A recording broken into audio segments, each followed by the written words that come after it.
hungry? You asked me that already. An hour ago. You want to eat at the hospital?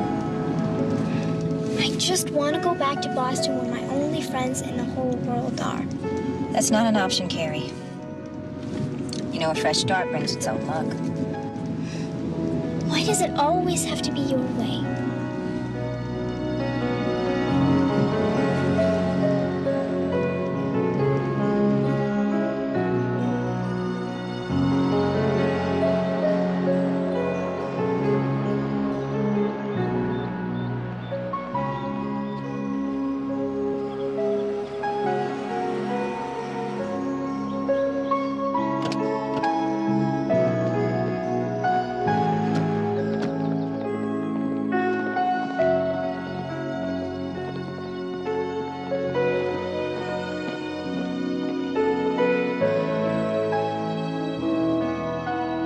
Indicates right here our children's wing with the orthopedic, cranial, psychiatric disease wards, and very important, the daycare center for our working mothers to bring their kids.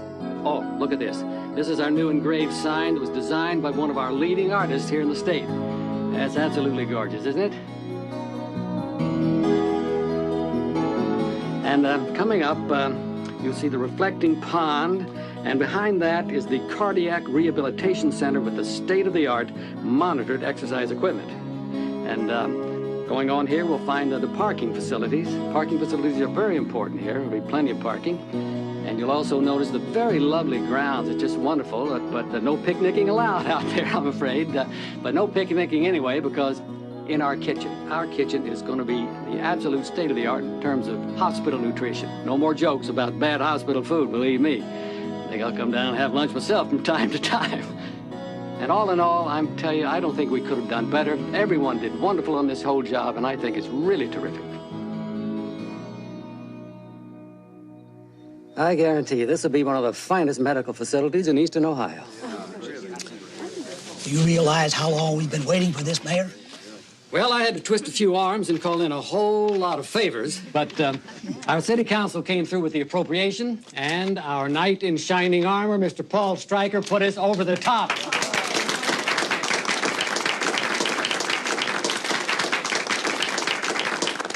Begin breaking ground on our remodel by the 1st of next year, and that is guaranteed. Guaranteed.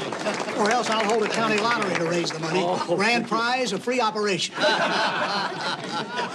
Head to navel.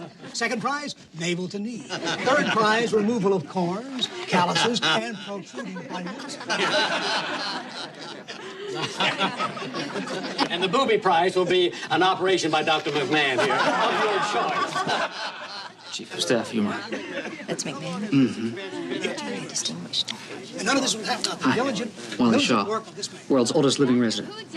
So how old are you then? I'm 42. And you? Well, we really don't have to convince anybody because the people and you? in this community... Dr. Jaclyn Willis, and I'm not telling you my age. Aha. You know, they told me that a Dr. Willis was coming, but they didn't tell me that you were a woman. Disappointed? No, not at all.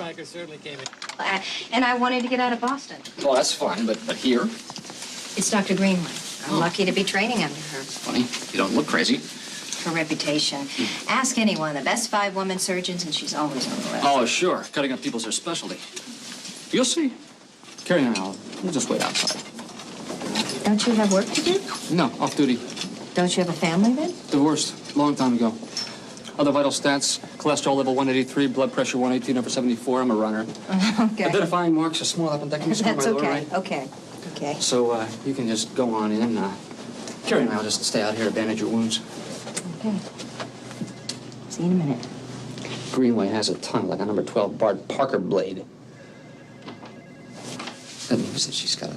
It's very sharp. Your first priority will be the operating room. You will assist me with private patients. You will operate on charity patients without supervision. I'm sure this is not the way they do it in Boston, but this is a smaller facility here, and we have to make do with what we have. I feel very fortunate to be here, Dr. Greenway. When I read your article on... You will oversee the junior residents. You will teach them basic surgical techniques, and you will personally see every patient who has had surgery that day. Understood? Yes. Your duties will remain constant during your entire 2-year stay with us, after which you should be properly trained and experienced. I'm a very demanding physician, Dr. Willis. So I've heard. No doubt it wasn't put so delicately. I turn out first-rate doctors.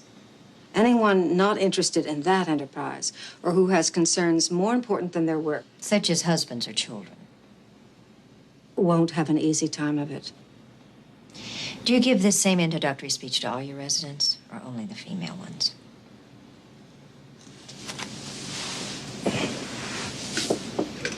Don't make too many mistakes, Dr. Willis, or you'll be out of here.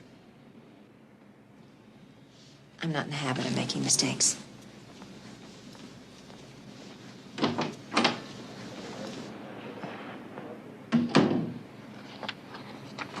Not a lot of fun, is she? Am I bleeding? Anything requiring stitches? It's not funny. Hey, come on, guys. I'll show you the palace where you'll be staying.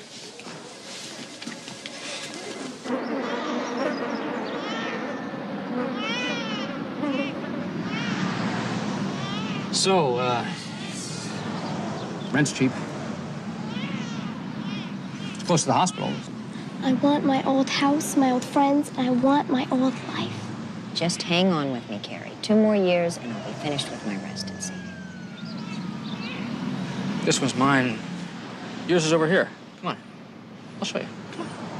It is close to the hospital. It's gross. Gross, Phil.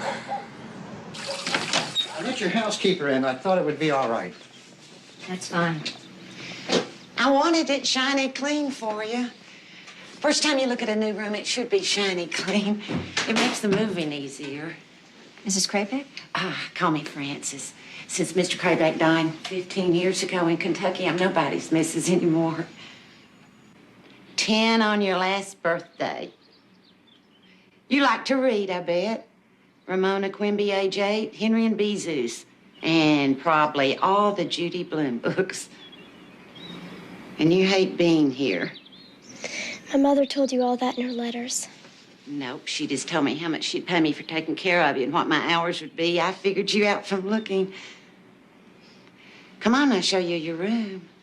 I cleaned it first.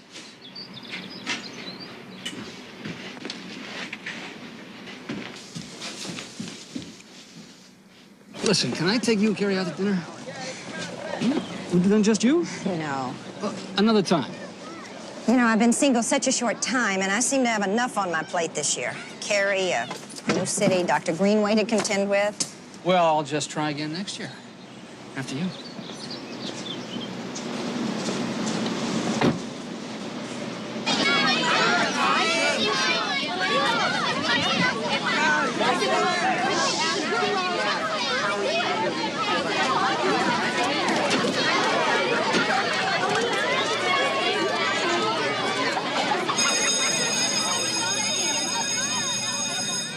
Carrie, it's like a swimming pool in May.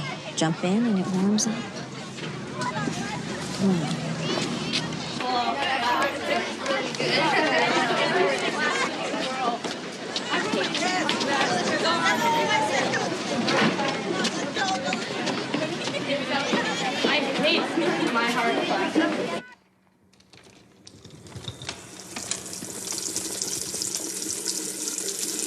Dr. Willis.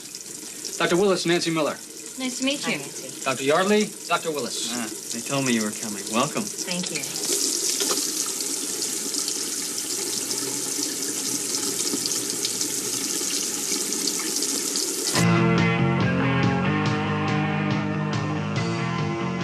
You have a glove syringe? Yeah, I got it. I need to wet these patents. How's he doing? Stable and groovy. Can you check if we have some Floros on the table? It's Greenway.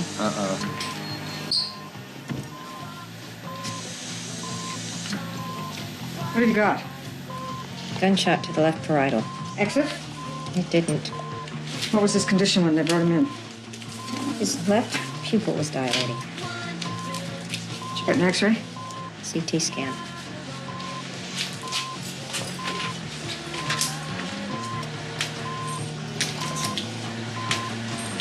What are you going to do with this bullet? Remove it or leave it in? He can die while you make up your mind, Doctor. All you have to do is move a little bit slower. You won't kill him, but you won't save him either. What are you going to do? Leave it in. Why? There's a very high incidence of sagittal sinus thrombosis. If the sinus cuts off, he'll die. If I remove it, he could bleed to death. Yes.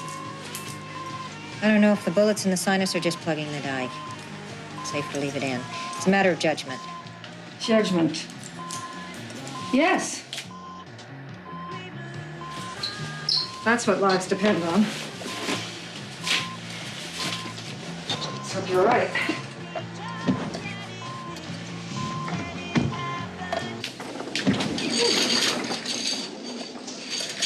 Nice job, kiddo. Thanks.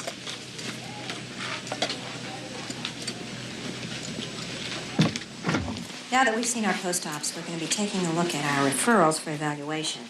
Mr. Harris is scheduled for an MRI this afternoon. He's been experiencing dizziness and slurred speech.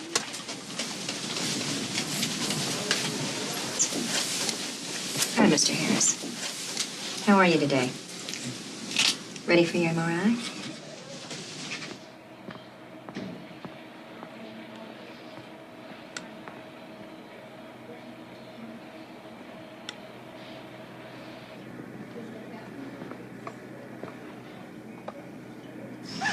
So did you have your dinner? Yeah. And Frances, how are the two of you doing? She's right here. I mean, she's watching TV in the next room. Well, of course she's right there. I'd be mighty upset if she weren't. Carrie, just say good, fair, the jury's still out. No verdict. The jury's locked up for days. Maybe even as long as weeks. Okay, I get it. I'll be home soon. When? Soon? I don't know exactly. But I want to find you in bed when I get there. Okay? Yeah, okay. Good night, sweetheart. Next year, I'll be able to tuck you in almost every night. I'll believe it when I see it. Good night, Carrie. Night.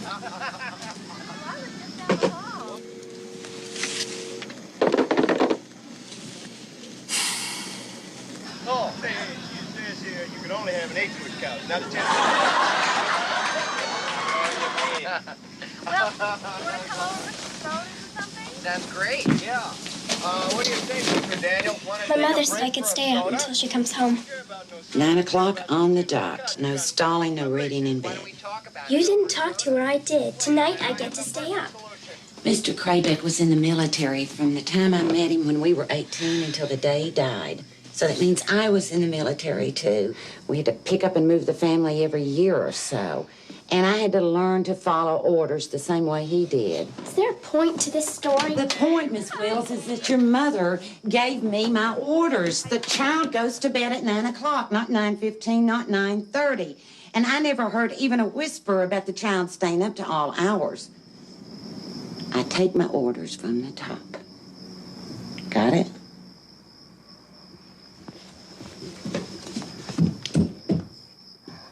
But I'm not going to salute. I think it's, So how's your patient? He'll live. And you? Well, if I can just get through this year, maybe then I can begin to repair some of the damage of the past year. Must be hard on Carrie, huh? Sure, I've uprooted her. From her friends, we have no family nearby. Everything that was comforting and familiar, she's lost. She miss her father? Yeah. And you? How did you get to be a resident at 42? Aha. The old change the subject routine. You know, Kate.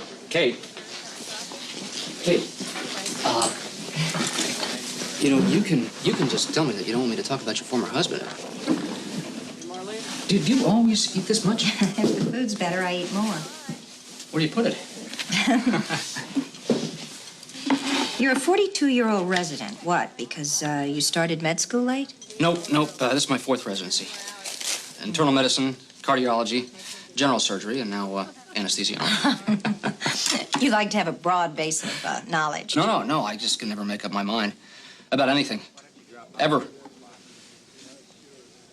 Except about you. We're gonna be friends.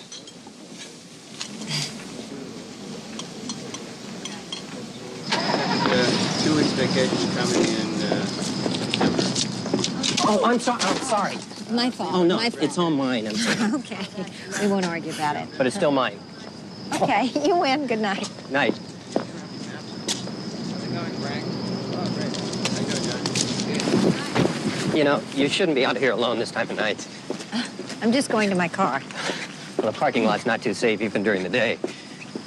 It's all right. Let me walk you to your car. I'm early. I'm not on duty for a half hour. Really, I'm fine. I'd rather walk you than worry about you. Okay. Okay. My name's Jonathan. Jonathan Parnell. I'm an X-ray technician here. Nice to meet you, Jonathan. You a nurse? Doctor. I'm sorry. It's okay. It's a common mistake. Which car's yours? That one down there. You don't have to walk me all the way. It's my pleasure. So you've been here long? This is my first week. Well, maybe we'll run into each other again. But it's a big hospital. This one's mine. Thank you. Okay. Lock your door now. Okay. Thank you. See you, doctor.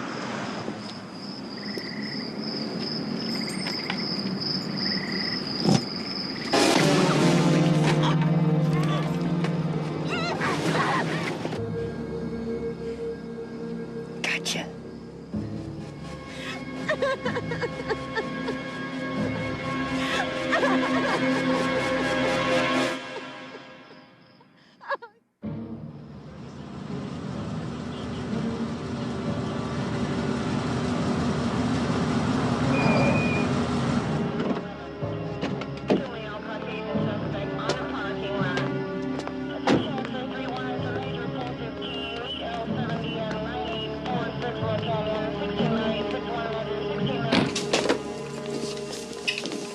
How's Dr. Willis? Bruises and lacerations. She's all right? Well, if you don't count that she's been raped, is in shock, and is barely making sense.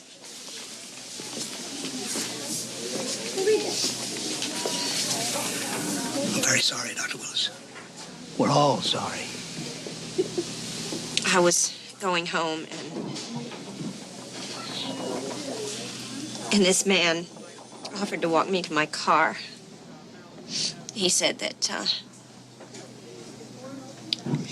well, it was late, and he said it was dangerous for a woman to be out alone so late.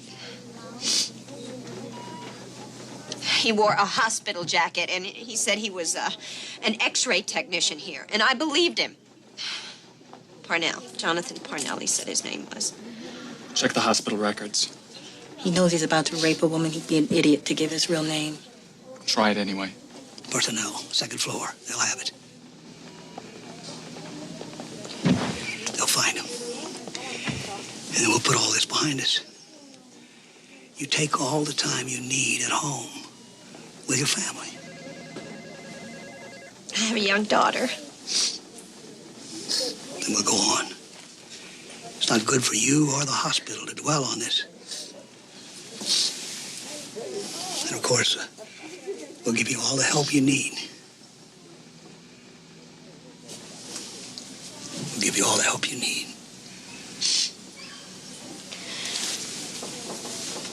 You've got my number, so call me if you need me, honey, okay?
Mommy?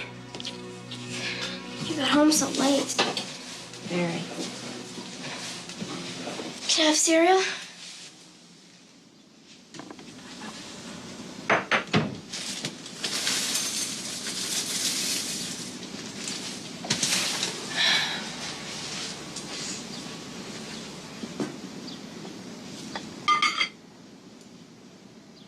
You forgot the milk.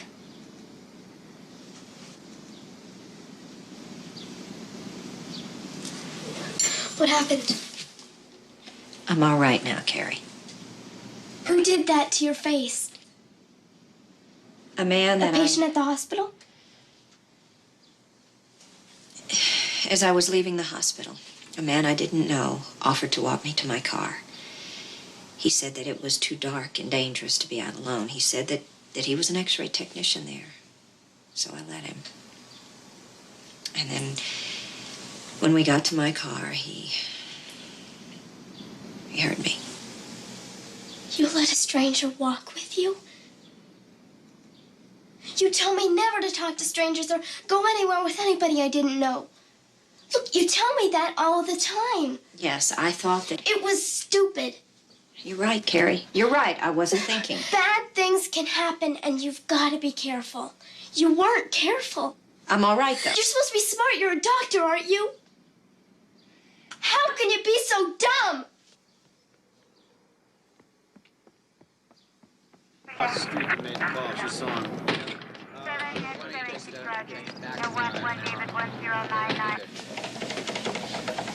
This look like his hairline?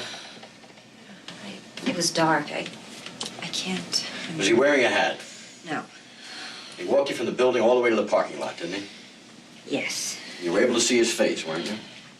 Yes, but it was dark. All right, you told us that, Doctor. Now think for a minute. Try to remember. We gotta know what we're looking for. I don't know about his hairline. I really don't know. Okay, what about the color of his hair? How's that?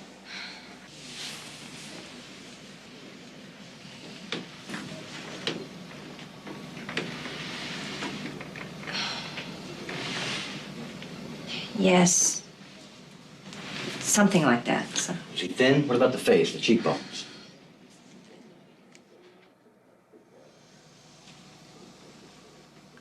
He had a fairly thin face. The eyes. Far apart, close set? Wide set. Wide set. Something like this?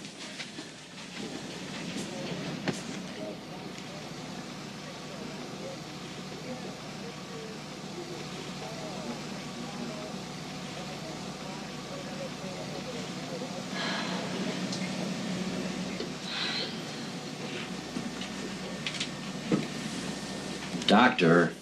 You know, I hardly looked at him. All right, the entrance to the building was well lit, right? Yes.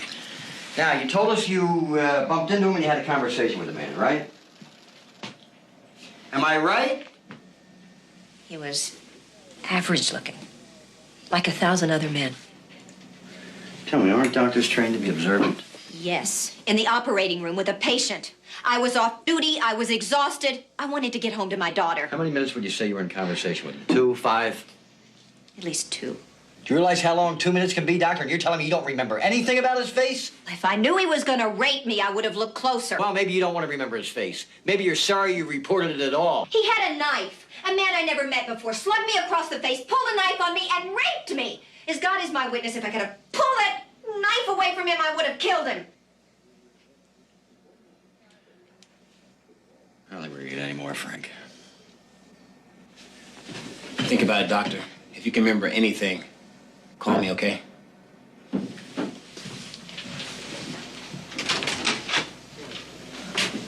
Look, Doctor, from what we know about rapists, they almost always perform the same way. Is there anything at all you can tell us about what he said or what he did? He just clamped his hand over my mouth and hit me.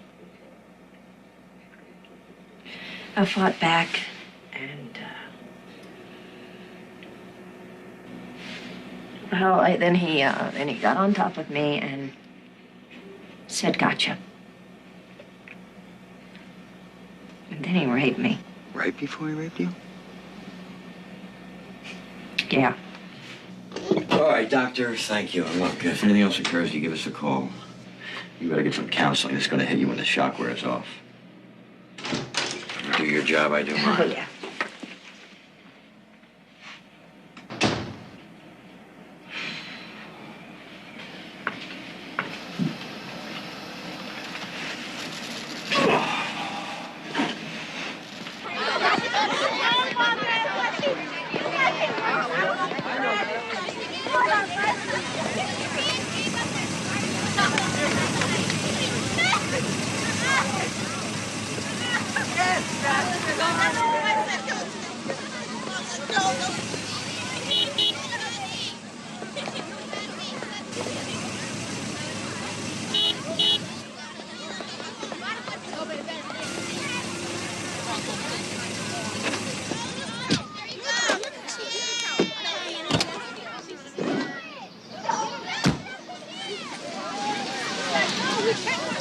Carrie, didn't you hear me? I wanted you to come get me. I'm right here. Did you go to work today? No, I had to go to the police station and answer some questions. So I can catch the guy. Yes. What if he comes back? Carrie, he doesn't know where I live. He doesn't even know my name. The man who hurt me can't possibly harm you. You think that's what I'm worried about? Well, I'm not. I'm not worried about that guy. Good. I'm glad. You know, it doesn't have to be the same guy. Something terrible can happen anyway. Something terrible happened to Daddy. And now you. Nothing's gonna stop it from happening to me. We don't know that. Carrie, I'm never gonna let anything hurt you. I promise you that. It doesn't matter.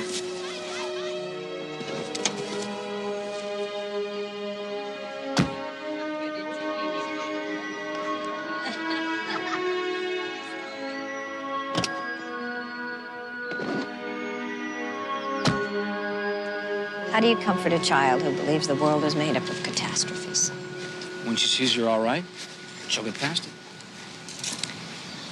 One night about 6 months ago, I called my husband from the hospital. Told him I'd be late again. That's okay, he said. I'll go get Chinese and keep it warm in the oven. On the way home, a drunk driver hit his car straight on the driver's side. By the time they got him to the hospital, he was dead. Kate, why have you kept all this stuff to yourself? Because I have 2 more years of residency to finish, that I've got to finish, and I have a daughter to raise alone. Ah, I understand. Must have been very tough on Carrie, Yeah, well, at first she thought I chose medicine over her, all the long hours and the time away from home. I tried to explain about the positions people take in life, things that give meaning to you. But a child doesn't care who else you are. You are their mother, first and always.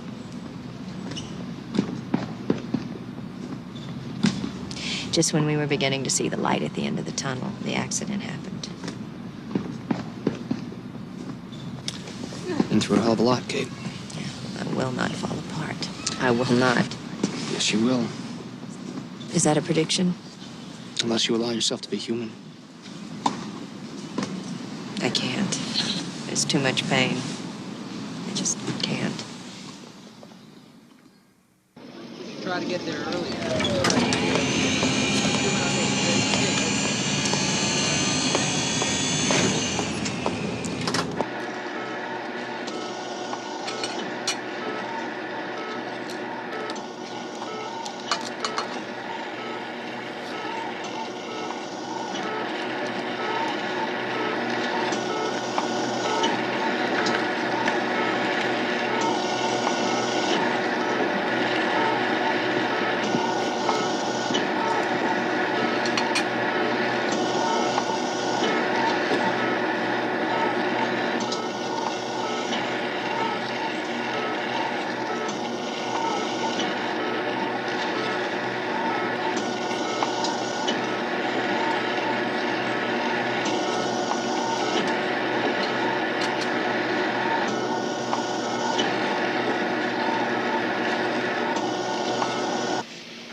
been just a week, Dr. Willis. No one's asking you to return to the hospital so soon. I'm all right. I can work. Well, I know you think that today, but what about next week or the week after? Don't second guess me, Dr. Granada. It's my decision to make.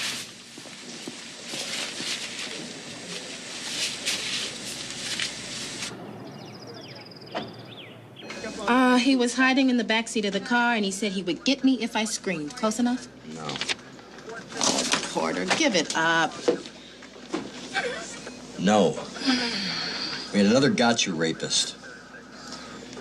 She mentioned it to me, it rang a bell, and it's been driving me crazy ever since. Well, now you're driving me crazy. Satisfied? Well, it just goes along with the territory. I'm just trying to move it along a little. Funny. When you retire, you can play the comedy circuit. Listen to this one. He was very calm about it, and he just looked at me as I got out of the shower. Then he made me lie down on the tile floor. It was wet and cold. He rolled over on top of me, and he said, "Gotcha." 10 years ago, hung jury, Brent Allen Stuyvesant. I am out of here.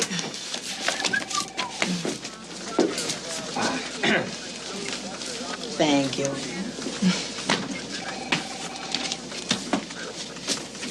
Dr. Miller to radiology. Dr. Miller to radiology.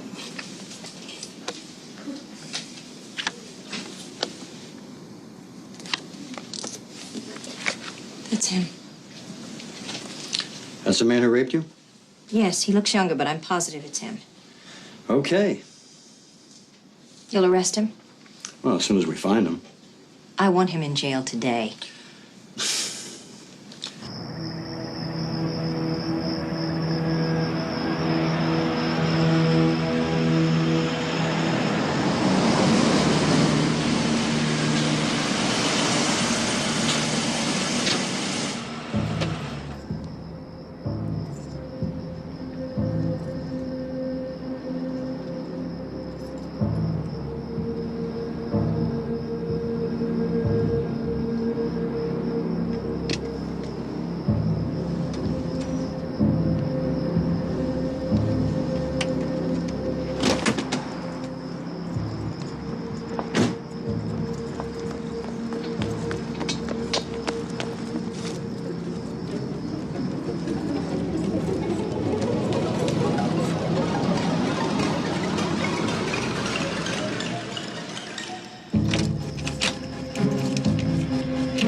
Idiot.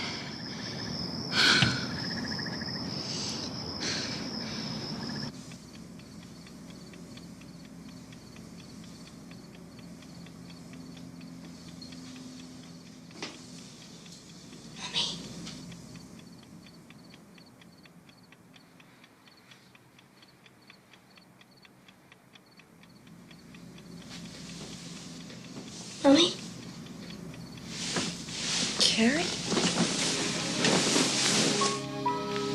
What's the matter? I had a bad dream. Want to climb in with me?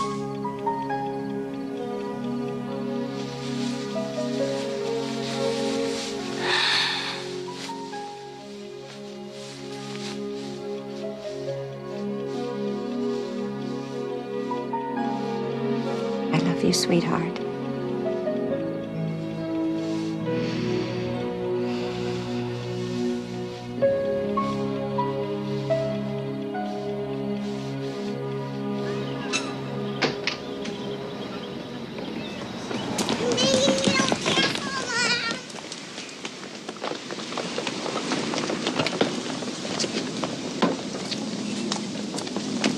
Okay. Okay. In.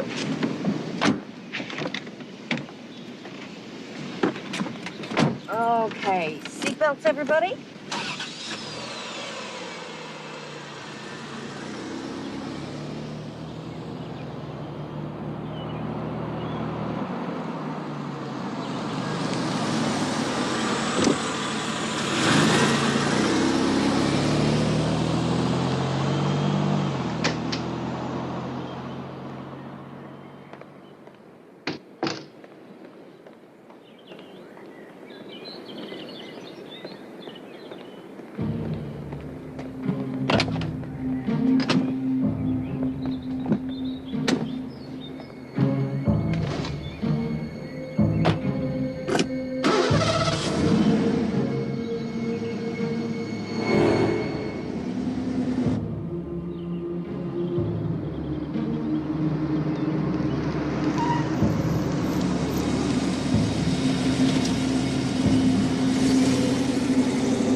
to be at the hospital in 15 minutes. Francis will walk you. What about after school? Honey, I'll be waiting right on the steps for you. That bell rings, you come out, you run right into me. Will you be home for dinner? Tomorrow night, not tonight.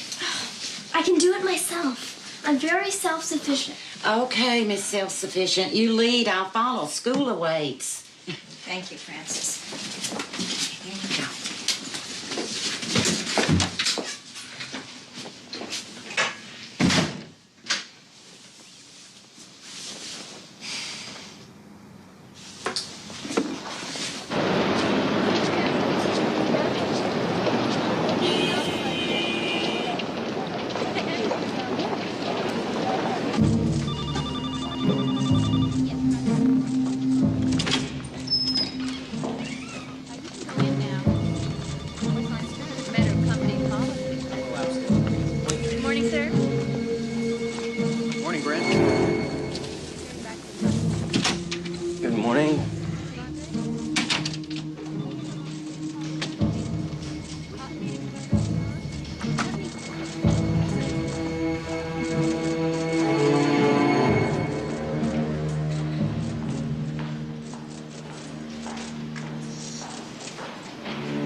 Office. One moment, please. May I help you? Mr. Stuyvesant? Do you have an appointment?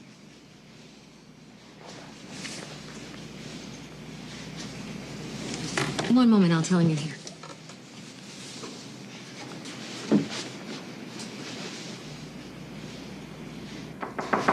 Come in.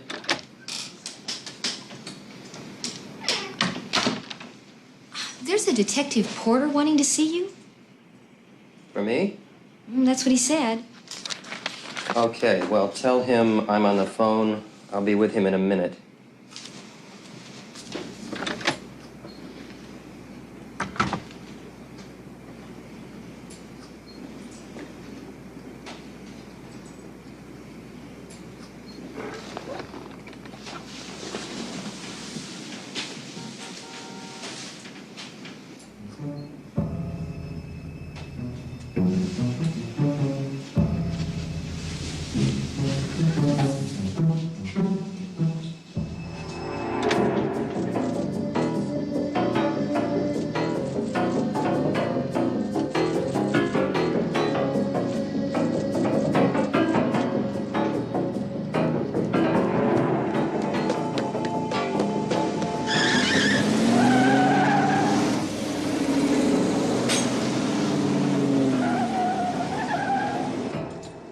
We have a 52-year-old male, found comatose, bloody spinal tap.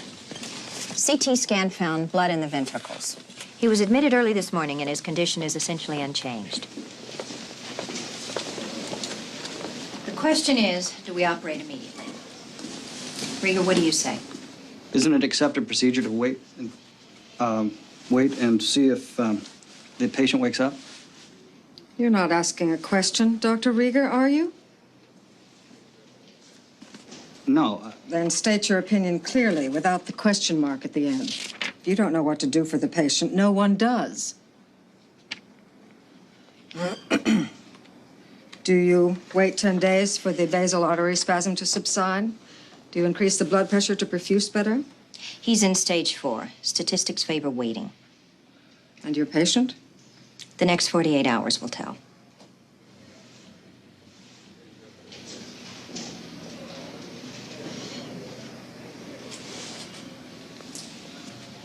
It's a judgment call informed by knowledge. Learn your facts, doctors.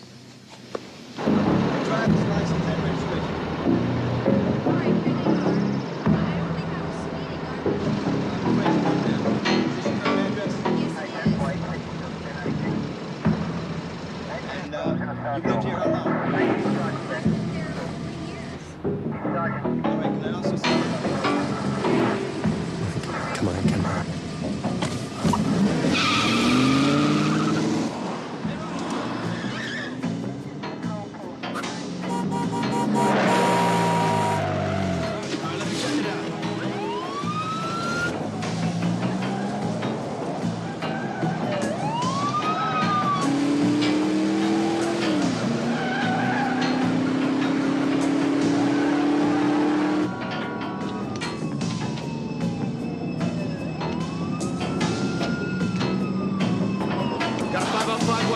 680, request assistance.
Hand me one of those things. And yogurts? Each? Great. Thanks. Oh, what a morning. I've done a lumbar laminectomy, a ventriculostomy, and revised a shunt. My eyes are beginning to cross. Here, eat up. You'll feel better. How's the day going for you? Pretty good. So,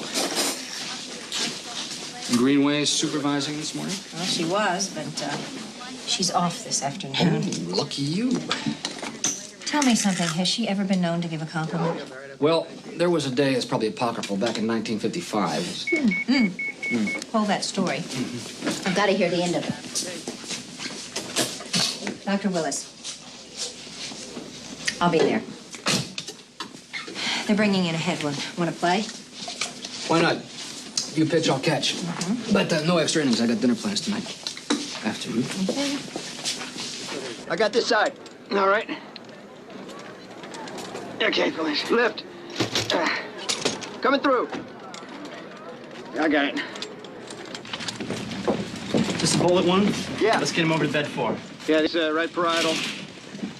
Right eye's dilated and fixed. BP 90/50. Pulse 72. All right, lift on 3. 1, 2, 3. We started D5 in water. We're ready for our case in 4. OR2, right, guys? Yeah, we're all set up. Huh? Yeah, all right, I got that one. Okay. Okay, easy. Yeah. Great. Good. Open up the autoclave. They have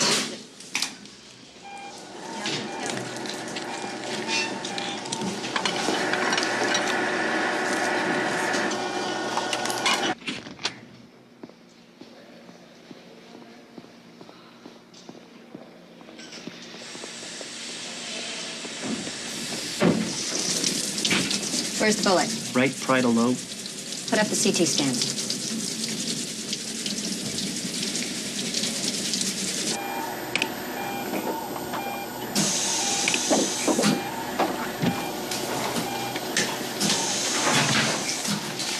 What are you giving him? Dazalam, Vital signs? 70/30, pulse 123. Going for a dopamine drip. Yep, but we'll try everything. Right. You have blood ready to go? No, we haven't touched them yet. We'll use O negative if we have to. Right. Turn him towards me. Put him on the donut.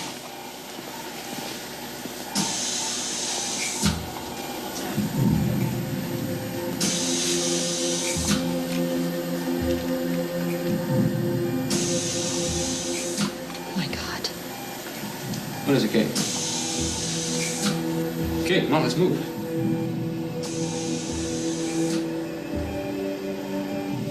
He raped me. This is the man who raped me. Get another surgeon. There's no one available. Kate's a senior resident on call. Beep anybody, for God's sake. Come on. He'll be gone by the time they get here. Kate!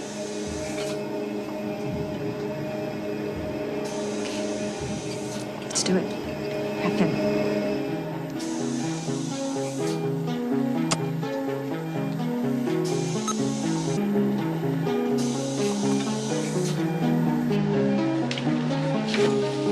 Hey, Bill, how are you? Okay.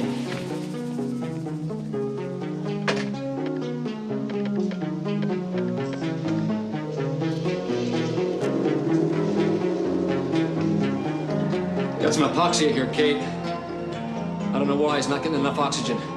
There's blood oozing from the surrounding tissues. I think the bullet's in the sinus, but I'm not even sure we can find it. I'm suctioning.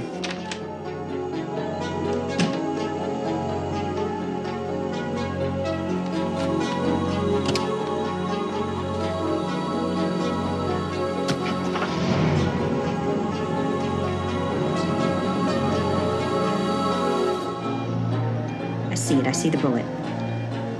There's so much blood.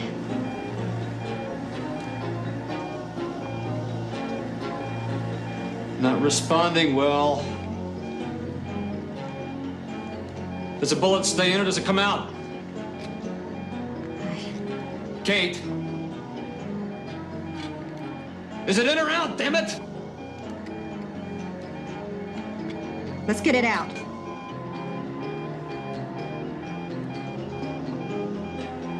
Bullet's out. Hurry up, give him blood. Now, he's losing too much. Heart stopped. Get the crash card.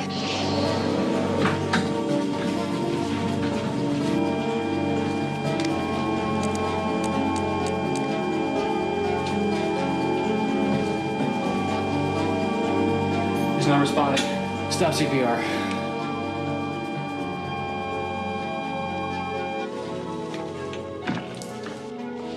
He's gone.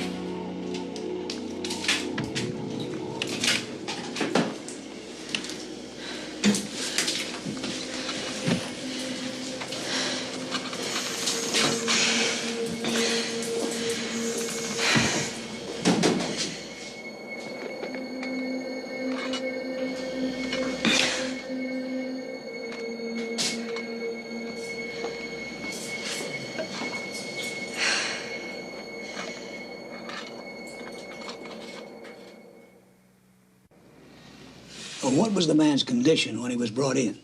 Confused. Obtunded? Yes. But awake. He was awake. Yes. And you recognized him. Yes. Then explain to us both, Doctor, if you can, why you went ahead with surgery. His pressure was dropping.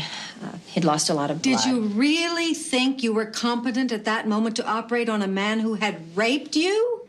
I was the only surgeon immediately available. It was your afternoon off, Dr. Greenway. Tell me, Dr. Willis, why did you elect to remove the bullet? It was my judgment to do so. Explain your reasons. We were lucky to find the bullet. It had lodged in the sinus. It was my opinion it should come out. Obviously, you were wrong. Well, maybe hindsight gives you 20/20 vision, Dr. Greenway, but at the time, I made the right choice. Why don't you have a seat, Dr. Greenway? We're not adversaries here. Given the amount of bleeding, you must have known there was substantial risk in removing the bullet. I believe there was greater risk in leaving it in. It was accessible. But embedded, deeply embedded. Yes. And the risk of tearing the sinus? I considered it. Dr. Willis, the man bled to death. He did not.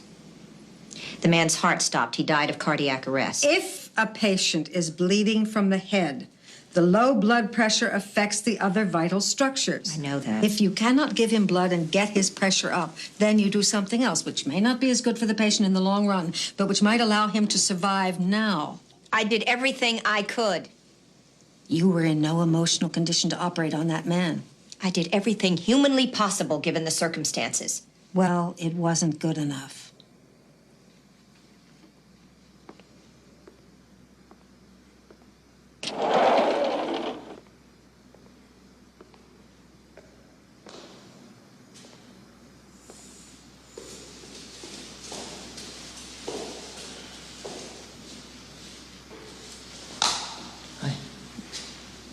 Greenway flayed me open. Yeah, she's tough. Was I up to it? What if I had chosen to leave the bullet in? What if I had acted more quickly? Wait a minute, Doctor. You gotta put those questions aside. Could another surgeon have saved him? Was I responsible for a man's death? Was I, Wally?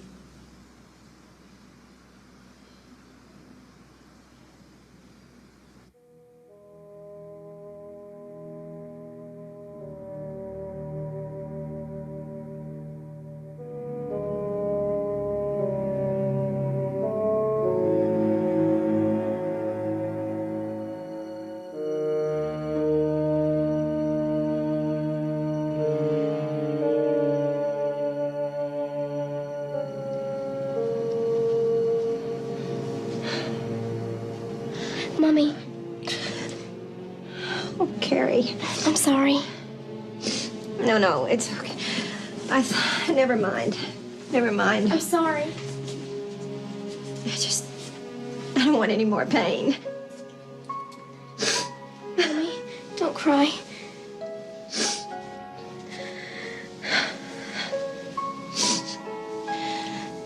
The man died on the operating table.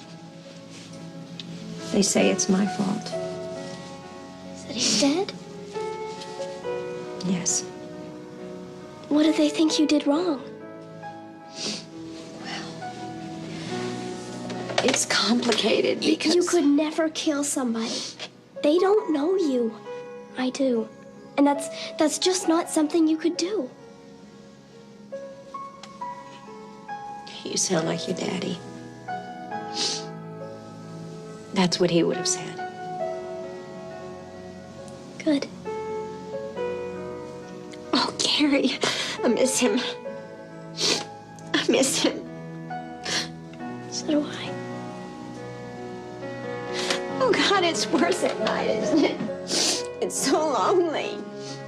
I have this huge ache that just doesn't seem to go away. You know what else he'd say? What? What? He said it all the time. Only listen to the good guys. Oh. You and me, Pumpkin. We're the good guys. So only listen to me. Oh.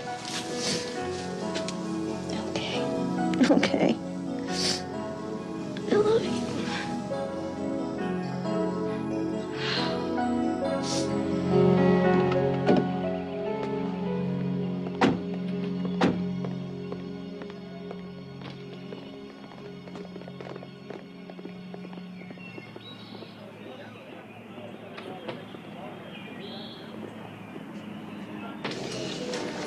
Joe, that guy that got shot the other day on I-680. We ran a make on him. We got our man.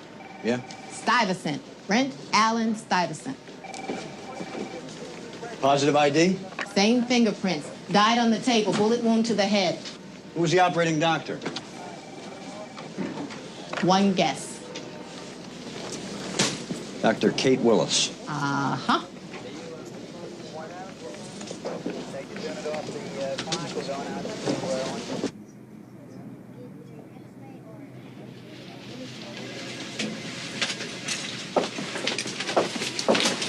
Mrs. Gould has been diagnosed as a cervical radiculopathy.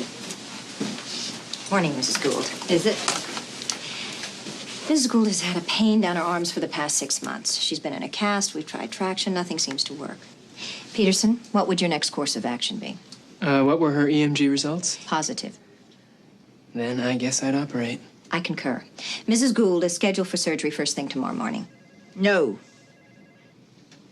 Well, there's nothing to worry about. No. Why don't you want the surgery? It'll help relieve your pain. I didn't say I didn't want the surgery. Then what? I don't want you to do it, Dr. Willis. I'm not having you operate on me. Why is that, Mrs. Gould? I have my reasons. I want another surgeon, or I go to another hospital.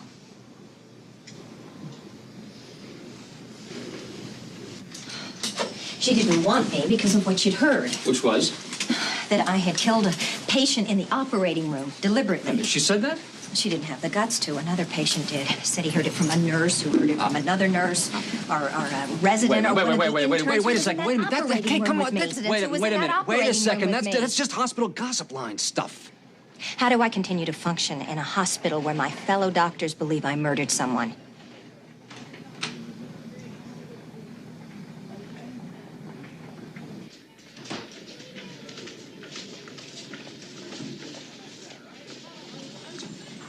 Situation's unusual, of course. Obvious would be a better word. I mean, it couldn't be more obvious if someone had given the woman a knife and told her to do what she wanted. Why she falsely accused Brent of raping her, I will never know. He's not capable of doing anything like that. I mean, she must be crazy. And then my husband mysteriously dies under her hands? I want this woman arrested for murder. Mrs. Stuyvesant, your husband was arrested for rape 10 years ago. And convicted? Hung jury, case dismissed. Then it's accusation, nothing more. We're talking about murder here, Mr. O'Donnell. My husband's murder. Now, I'm starting with you because I hear you do your job extremely well. But believe me, if you falter, I know exactly where to go and whom to speak with. Detective Porter will ask a few questions, see what he can come up with. How long will this take? When we know something, you'll know. Thank you.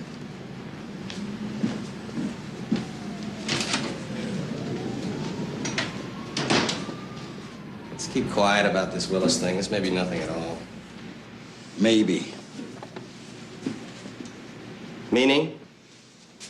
Read Willis's statement. She said if she would have had a knife that night, she would have killed him herself. Fate gave her the opportunity and the weapon.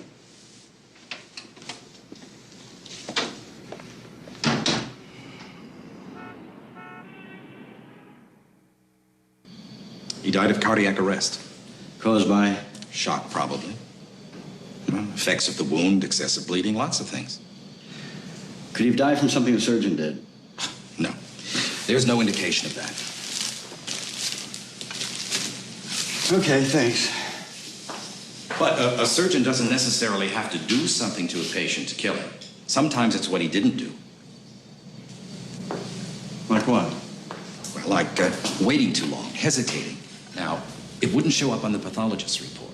There'll never be any evidence of it. But if he hesitates, even for a fraction of a second, he may kill the patient. But not deliberately. Who's to say what's deliberate? Man is fallible, Mr. Porter.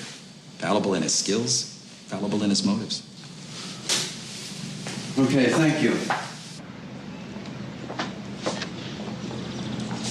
Good afternoon, Dr. Willis. You got a minute? Not really. I have to pick up my daughter from school. Mind if I walk into your car? What's I got into trouble the last time? Look, I'll level with you.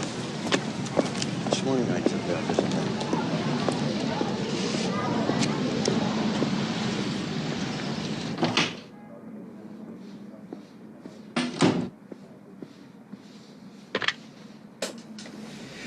Would you tell Dr. Greenway I'd like to see her?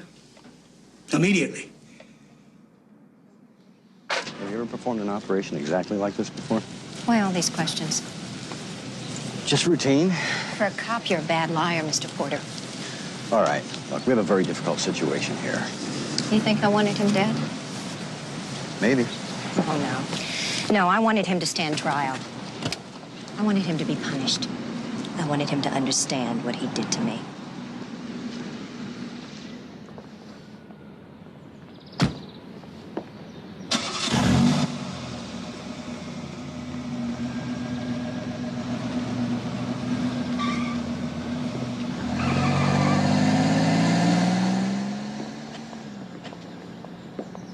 The man was brought in like any other emergency. He was operated on just like any other emergency. How can you know that? You weren't in surgery either. That's the report I'm submitting to the medical board, and it ought to put the matter to rest. A little premature, don't you think? Carol, I want to put an end to it. For everybody's sake. Detective Porter's been asking questions. Carol, how long have we been here? And how long have we waited to rebuild this hospital? Since the day we started. The slightest hint of a scandal, a wrongful death suit, and Paul Stryker's going to snatch up his money and go home. So you're asking me to consider the greater good and forget the smaller truth? The truth is as I wrote it. Perhaps. But there has got to be an investigation within the hospital. Somebody has got to speak to every physician and every nurse who was in that operating room. And if you won't do it, I will.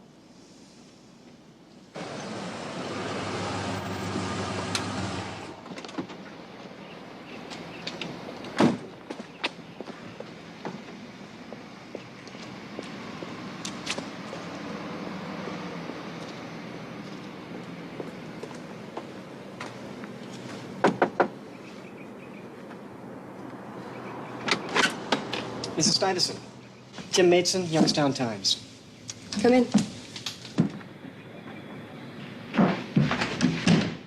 For how long? Pardon? How long have you worked there? You don't seem very old. Mrs. Stuyvesant, I'm old enough to listen, and you're certainly old enough to do the talking. That's all we need. I want it on the front page. You'll have to take that up with my editor, Mr. Burroughs. Shall we start? Dr. Kate Willis killed my husband.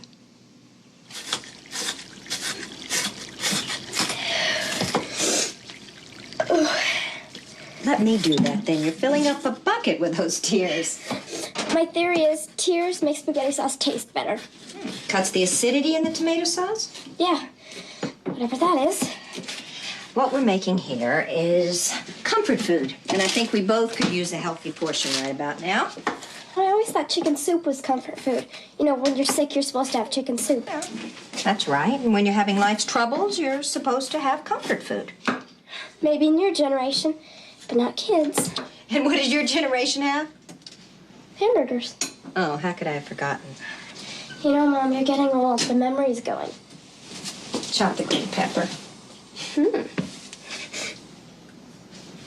Well, I'm telling you, Blanchett said that she's recording every session, so she's got all her answers for the record. Oh, God. Yep. Why does this remind me of the principal's office? Thank you, Doctor. Dr. Shaw, you're next. Dr. Greenery, why are you doing this? Dr. McMahon said that his report to the medical board found no culpability. That was his conclusion. I have yet to make mine.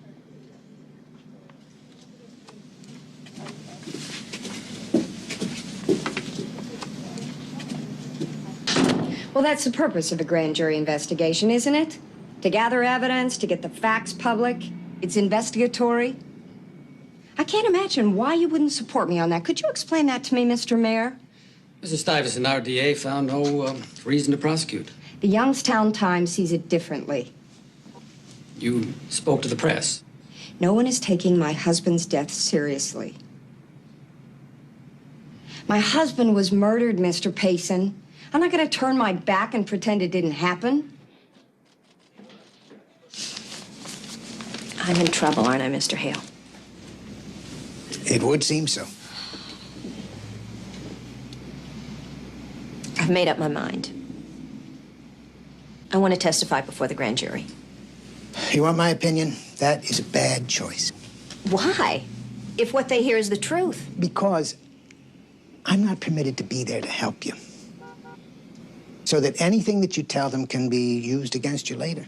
Look, I didn't want that man to die. That's the truth. And I have to have a chance to tell them that. Mr. Hale, revenge never crossed my mind. Not for a second. All right. It'll take a petition, but I'll do it. Oh, you're shaking. I'm terrified. You have the best lawyer in town. And I can hold my own with any of those guys from Cincinnati and Cleveland, too. Murder cases are my specialty. Mr. Mayor, Mr. Mayor, Mr. Mayor, Mr. Mayor, Mr. Mayor, do you support the convening of the grand jury, Mr. Mayor? Well, of course I support it. There's no better way of getting the facts out to the people. Then you think the entire story hasn't been told? Mr. Mayor, please. About that. We are gathering facts to determine if, and I say if, there is a need for criminal prosecution. Now, this is an investigatory process. It's not a trial.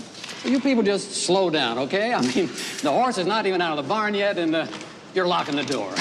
Listen, I gotta run. I'm really late. Listen, I'll talk to you later, okay? Are you saying the entire story hasn't been told? Mr. Mayor, some say you're ducking the issues.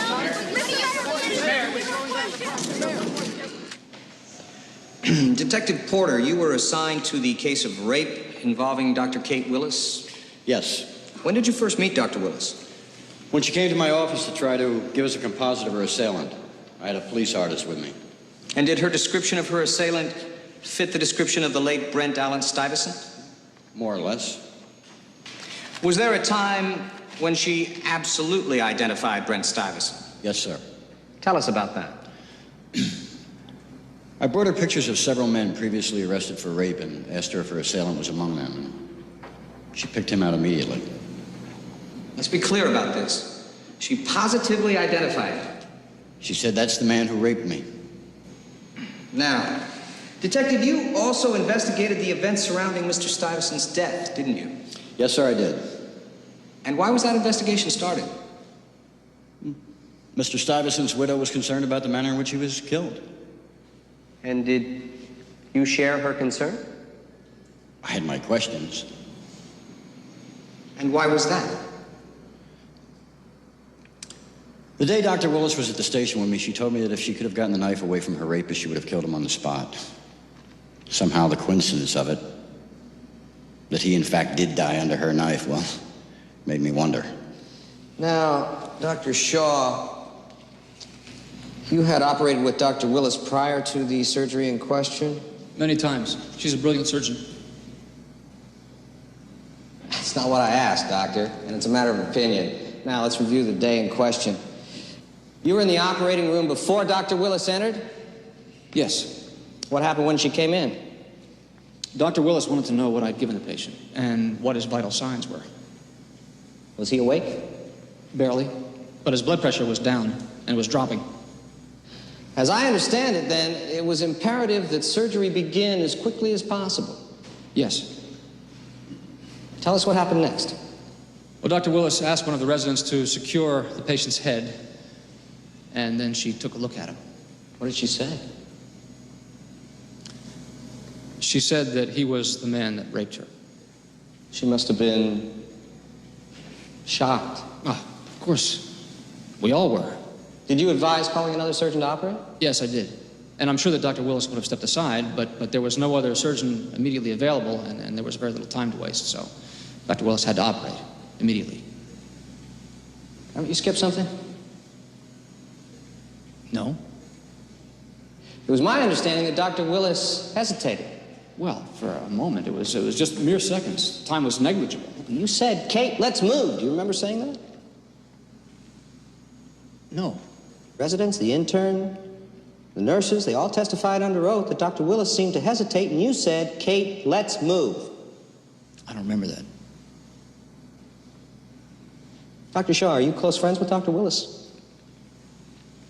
Yes. Romantically involved? No.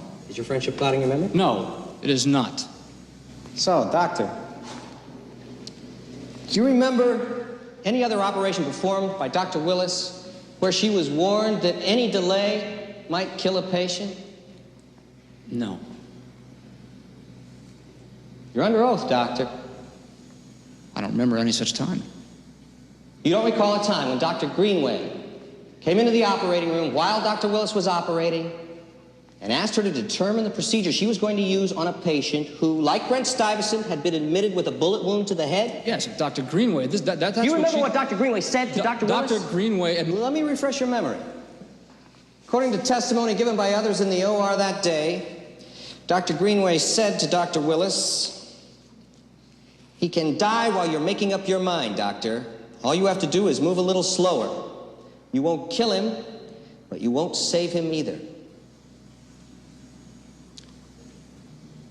Do you remember her saying that? You're taking a comment completely out of context. That'll be all, Dr. Shaw.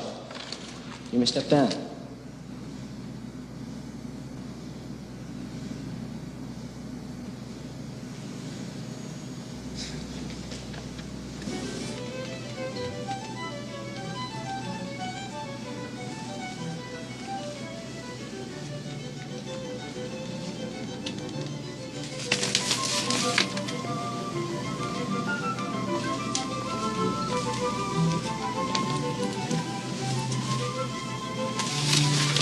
Carrie Marie Willis, what are you doing up at 2 a.m.? The same thing you are. Worrying. Yes, I have to testify tomorrow. I know. Isn't that what you're worried about? Yes, very. I have to say the right things. I want to be there. Oh, sweetheart, you have school. I don't want you I want to give you moral support. moral. You want to give me moral support. I'm old enough. I sure could use the help.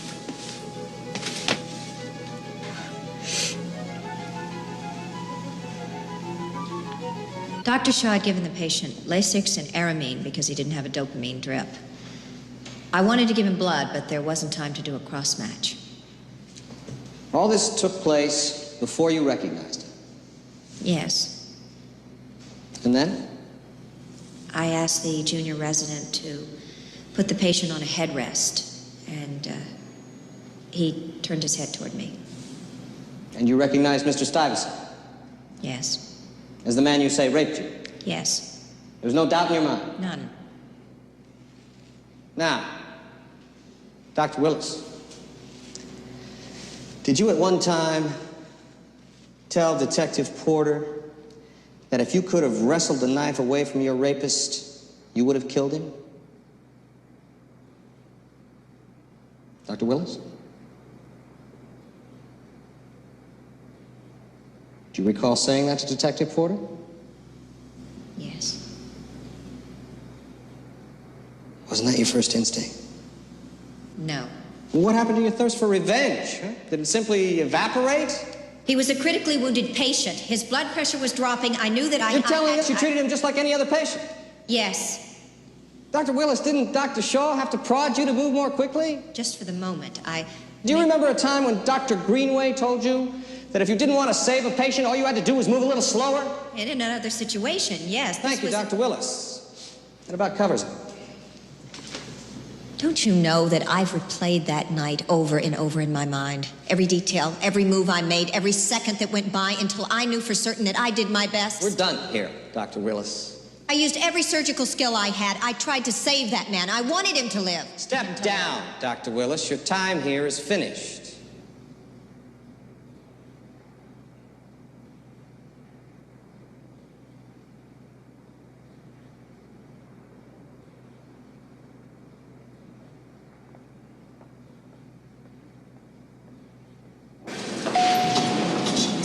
Carrie.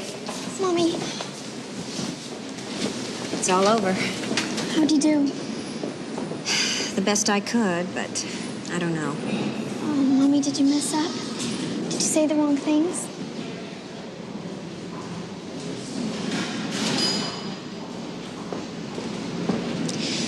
Francis, would you take Harry to the car? I'll be there in just a minute. You go on, sweetheart. I'll be there in a minute.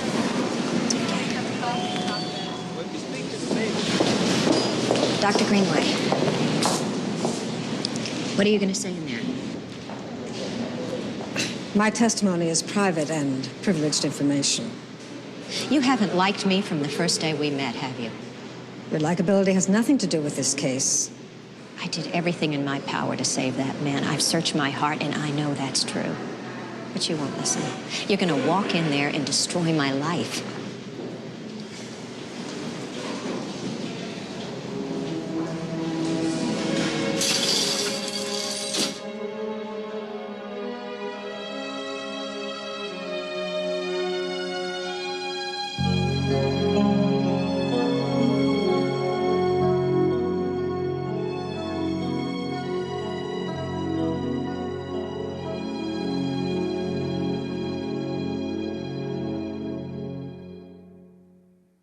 You have observed Dr. Willis in surgery? Yes, many times. But not on the afternoon in question, when she was operating on Mr. Stuyvesant. No, when I arrived in the operating room, the patient was already deceased. In your capacity as chief of surgery, did you question Dr. Willis about the events of that night? Yes, both Dr. McMahon and I questioned her. And did she acknowledge that there was perhaps a hesitation on her part? No. Statements from the residents, the interns, and the nurses who assisted all said that the anesthesiologist had to caution her to move more quickly. My understanding is that her hesitation was a fraction of a second. Well, you had to caution her on a previous surgery, didn't you? No. Dr. Greenway, we have here the exact quote from you on that occasion. You said, he can die while you're making up your mind, doctor. All you have to do is move a little slower. You won't kill him, but you won't save him either. Did you say that to Dr. Willis? Yes. Then you cautioned her before. Mr. O'Donnell, I have said those words to every young surgeon for whom I've ever been responsible. She was not procrastinating. I was merely warning her what could happen if she did. Obviously she did with Mr. Stuyvesant. That is not obvious to me. Would you like to explain that? The amount of time it took her to move, as Dr. Shaw put it, could not have made any difference to this patient. But she elected to remove the bullet. Removing the bullet or leaving it in place is always left to the judgment of the surgeon. Both procedures have risks. What are you saying, Doctor? I'm saying that in all likelihood, this patient would have died regardless of what was done for him. Regardless of what was done to him? Nothing was done to him, Mr. O'Donnell, that should not have been done. Dr. Willis is a fine surgeon.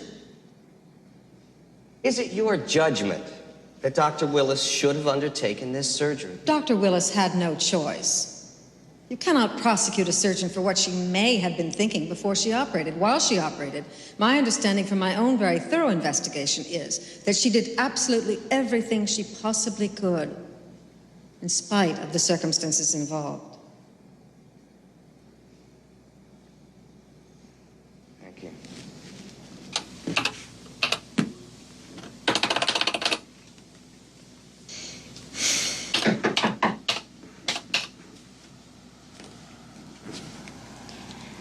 I came to apologize for my tirade. Not necessary, Doctor. Well, then, good night, Dr. Greenway. Don't let anyone shake your faith in your abilities. You're a talented doctor. Good night.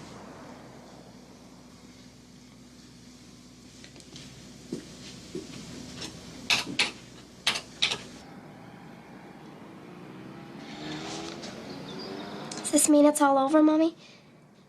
It means there won't be another trial, but I'm gonna need your help, Carrie. Some more of that mortal support you're so good at. Okay. Inside, it isn't over yet. That man in the parking lot, he hurt me. And I have to tell you about it. I have to admit it so I can get better. And then we can go home? Carrie, I love what I do. Different from how I love you, different from how I loved your daddy. Do you understand? Maybe.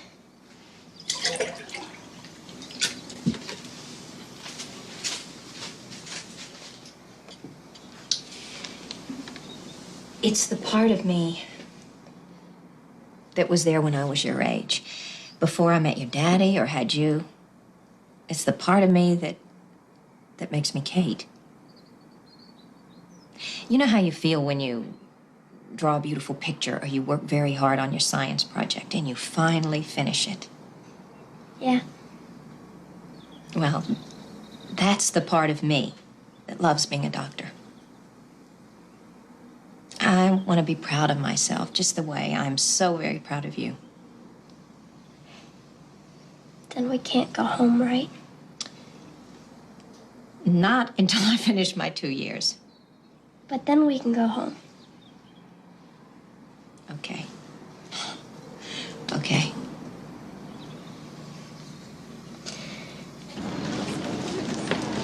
I'm not saying you have to fire her. Let her resign. Let her make up the reason. I can't do that. I'm prepared to withdraw my funds. Not going to have my name associated with even a breath of scandal. The grand jury couldn't find one shred of reputable evidence to support Mrs. Stuyvesant's claim. Unfortunately, public opinion does not concur. Walter, you want the new hospital? It's as simple as that.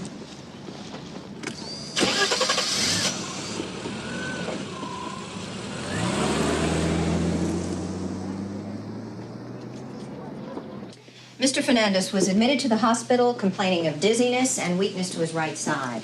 We ordered a CT scan, suspecting a mild stroke. Dr. Paulings, would you take over rounds for Dr. Willis, please? Yes, ma'am. And to talk Results to of you. the CT scan showed an enlarged ventricle. Spinal tap was done and some blood shot. Dr. McMahon has asked for your resignation.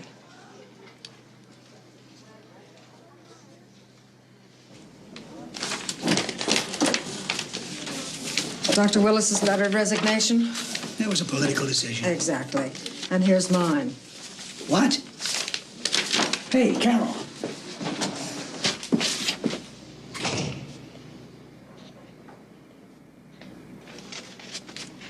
We're all resigning.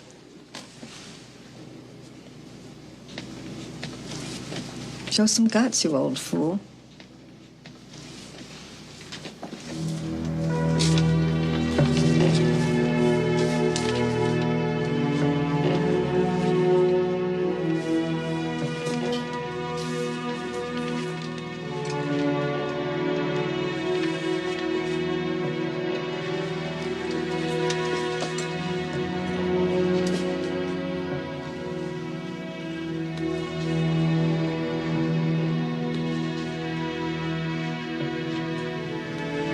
I've got a phone call to make. Get back to work, all of you.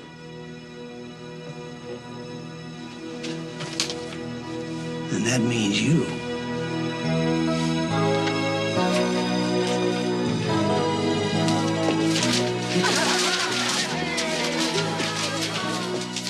Back to work, Doctor. More beautiful words were never spoken. Let's go.